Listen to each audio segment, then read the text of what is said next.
$6.5 billion.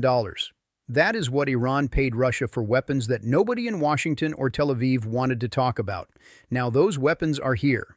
And the assumptions that Israeli air campaign planning was built around just became obsolete overnight. Let me take you back before February 28th, before Operation Epic Fury, before the missiles started falling, before the Strait of Hormuz closed, because what Russia was doing in the years leading up to this war changes how you understand everything happening right now.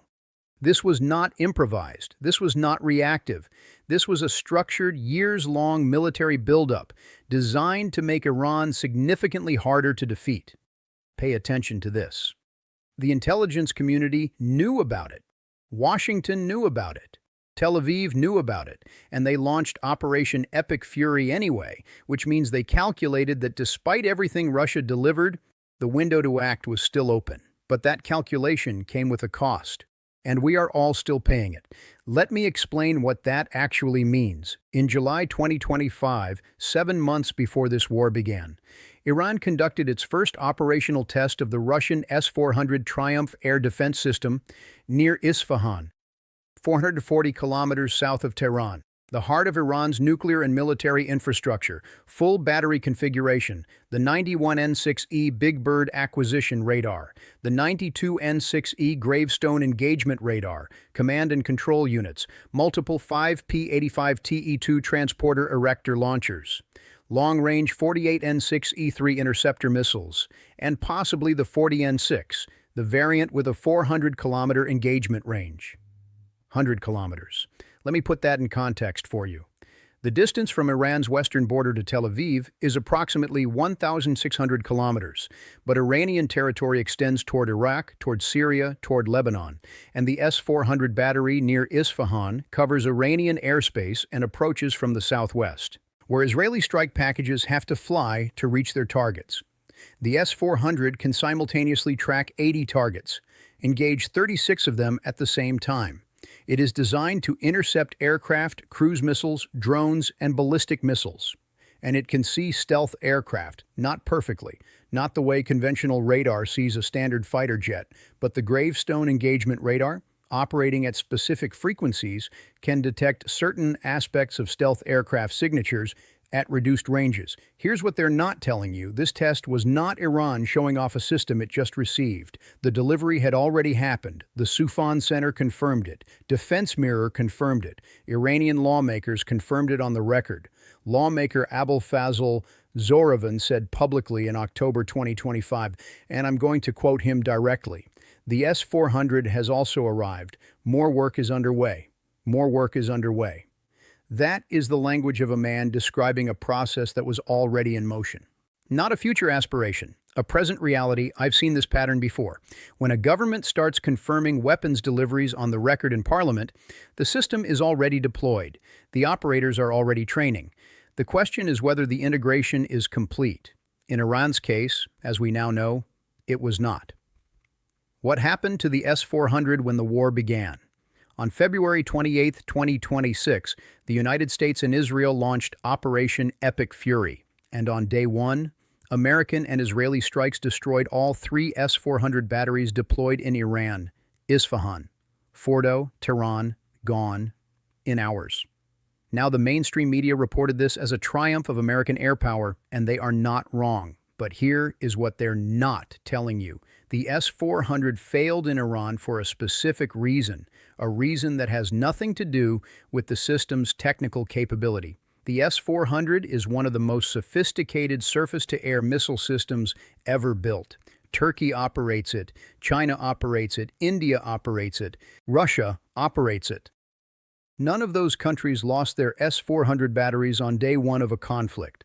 Why did Iran? Let me be very clear. Because Iran had the hardware. But Iran did not have operational experience. Iran had not had time to fully integrate the system into its broader air defense network.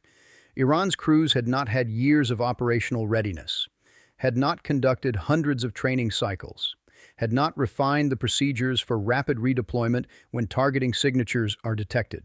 One of the most critical vulnerabilities of the S-400 is its radar emissions. When the Gravestone radar is active, it is visible. American EA-18G Growlers were specifically hunting those radar signatures. If you are not constantly moving, if you are not constantly repositioning, if you are not using emissions control protocols, sophisticated adversaries can track you, and they can send AGM-88 harm missiles directly to your radar. Russia has spent decades learning how to use the S-400. Iran had months. The gap between delivery and operational mastery is exactly what Washington and Tel Aviv were counting on, and they were right. The aircraft Russia delivered. Now let's talk about what Russia actually got into Iran's hands before this conflict began, because the S-400 is only one part of a much larger picture. In 2024, Russia delivered at least one full squadron of Yak-130 combat training aircraft to Iran. The Yak-130 is not just a trainer. It is a light attack aircraft capable of carrying up to 3 tons of munitions. It can be configured to carry precision-guided weapons. It can conduct ground attack missions. Supply flights continued throughout 2025 on An-124 Ruslan heavy transport aircraft originating from Irkutsk in Siberia. Leaked documents confirmed this. Russian contracts, component delivery schedules, all still active as of March 2026. Pay attention to this. On March 4, 2026, 4 days after Operation Epic Fury began, an Israeli Air Force F-35I Adir engaged and shot down an Iranian Air Force Yak-130 over the skies of Tehran. The IDF confirmed it publicly. The first ever confirmed air-to-air kill by an F-35 in combat in history. And the aircraft it shot down was Russian. Russian-built, Russian-delivered, operating over the capital of a country at war with the most powerful air force in the Middle East. I've seen this pattern before. When you acquire new aircraft 6 months before a major conflict, and you put them into the fight before pilots have accumulated sufficient hours, before tactics are developed, before the system is properly integrated into your air operations, you are handing your adversary a propaganda victory. And you are wasting the capability you paid for. In January 2026, just weeks before the bombs started falling, Russia delivered up to 6 Mi-28 attack helicopters to Iran. The Mi-28 is Russia's primary all-weather, day-night capable attack helicopter, designed for survivability in contested environments. Equipped with a 30mm cannon and anti-tank guided missiles, built to operate in close coordination with ground forces. Why would Russia deliver attack helicopters to Iran weeks before a war that had been building for months? Think about it. Because both governments knew the war was coming. The Financial Times confirmed on February 22, 2026, 6 days before Operation Epic Fury began, that Moscow and Tehran had signed a new defense contract 6 days before. That is not a coincidence. That is coordination. The Su-35, the weapon that worried Israel most. Now I need to talk about the weapon that was not yet in Iran's hands, but that Israel was already preparing to fight. The Su-35 Flanker EA contract for 48 aircraft, $6.5 billion, the largest Iranian fighter jet procurement since the Shah's government bought American F-14s in the 1970s. Leaked documents from Russia's Kayeret Corporation confirmed the deal.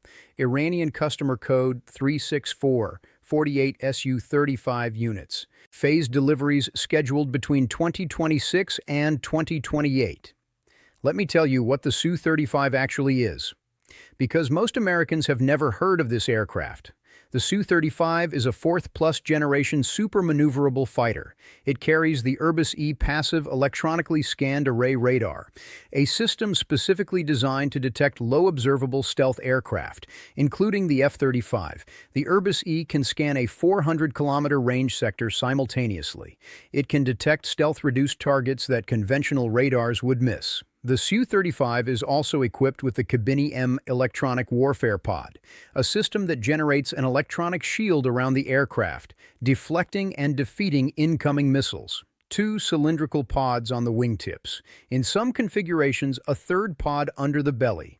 This aircraft was designed from the ground up to counter everything in the Israeli and American arsenal, and Israel knew it. Here's what they're not telling you.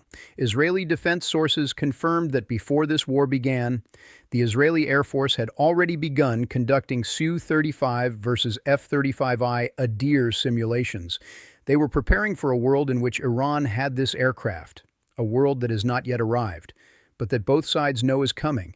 If the Su-35 deliveries had been complete before this war started, the air campaign over Iran would look very different. Israeli strike packages flying into Iranian airspace would face fourth-plus-generation opposition, with radar systems designed to see through their stealth. That is the world Russia was building toward. This war may have interrupted the timeline, but it has not canceled the contract. What Russia actually did during the war. Now, I want to address something directly, because there is an important distinction between what Russia delivered before the war and what Russia chose to do during the war. The Isfahan Center's analysis was clear. Russia has been providing Iran with ammunition and intelligence during the current conflict, not troops, not additional weapon systems, not active military intervention. Kremlin spokesperson Dmitry Peskov stated that Russia had not received any request for assistance from Tehran, which is diplomatic language for "we are not getting involved militarily." Iranian President Pezeshkian actually said it himself after the 12-day war in June 2025. Countries we considered friends did not help us during the war. That statement was directed at Russia. And it tells you something important about the limits of the partnership. Russia signed a comprehensive strategic partnership with Iran, but that partnership has no mutual defense clause, no obligation for automatic military intervention, no integrated command structure. Russia will sell Iran weapons. Russia will provide intelligence. Russia will condemn American and Israeli strikes at the United Nations, but Russia will not send troops. Russia will not activate its own air defense systems in Iran's defense. Russia will not risk direct military confrontation with the United States. Pay attention to this. Iran bought Russian weapons under the assumption that Russian partnership meant Russian protection. It did not. It never did. And that miscalculation may have been one of the most consequential strategic errors Iran made in the lead-up to this conflict. The intelligence architecture that actually worked. Now let me tell you what Russia provided that did work, because not everything Moscow delivered was destroyed on day one. The Kayam satellite, launched in 2022 as a joint Russian-Iranian project, built on the Russian Canopus V platform, capable of 1.2-meter resolution imagery. That satellite is still orbiting, still providing Iran with real-time imagery of American and Israeli military installations. The Resonance NE over-the-horizon radar, provided by Russia to Iran, capable of tracking stealth aircraft and ballistic missiles at long ranges, operating on frequencies that conventional air defense radars do not use. This is the infrastructure that remains. After the S-400 batteries were destroyed, after the Yak-130 was shot down, after the Mi-28 helicopters were targeted, the satellite still orbits, the radar still operates, the intelligence relationship continues, and that matters because when this war ends, whatever ending looks like, that infrastructure will still be there, ready to support whatever Iran rebuilds. The Caspian Corridor and what Israel did about it.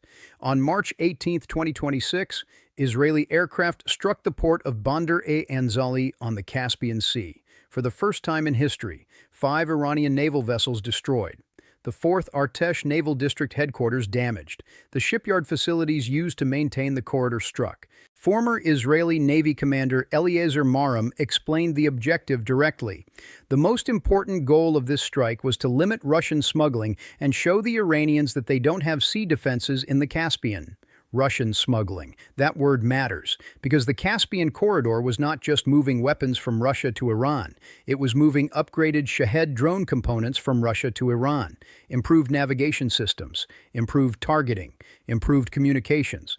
The same drones Iran was using against American bases in the Gulf were being upgraded in real time through a supply route 600 miles away from the conflict zone, and Israel struck it. Russia's foreign ministry condemned the attack, called it damaging to Russian economic interests. That condemnation was an acknowledgement that Russian interests were directly affected, that the technical distinction between striking Iranian infrastructure and striking Russian supply relationships had been crossed. Pay attention to this. Russia condemned. Russia did not retaliate. Russia did not escalate, because Russia calculated that retaliation would mean direct confrontation with Israel and the United States. And that is a line Moscow will not cross. Not publicly, not militarily, not right now. But the corridor will be rebuilt. The supply relationship will continue through alternative routes, overland through the Caucasus, alternative Caspian ports, air cargo that bypasses the maritime route entirely. The disruption is real. The relationship it was designed to serve is permanent. The broader strategic picture. Let me now put all of this together, because each individual piece matters. But the pattern is what should concern you. Russia has been systematically building Iran's military capability since 2022, not as charity, not as ideology, as a transaction. Iran provided Russia with Shahed drones for use in Ukraine. Russia provided Iran with aircraft, air defense systems, helicopters, and intelligence assets.